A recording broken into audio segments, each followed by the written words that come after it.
en 2-personers dragster. Mine damer her fra Malmø Raceway.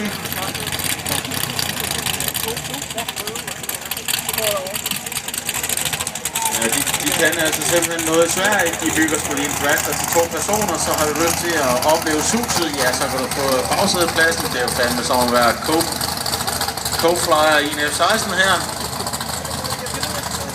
Det er en ordentlig Merlin motor her. V8. Og så får du lige bagsædet her.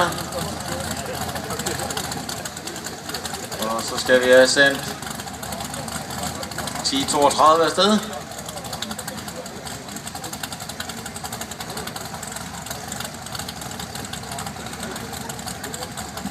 Og som sagt, der er 2 personer i. Kører og passagerer.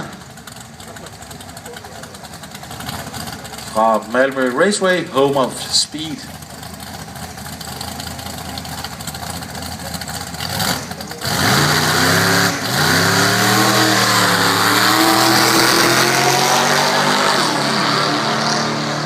Skal man endelig være passager, så er det da en rigtig fed plads at få.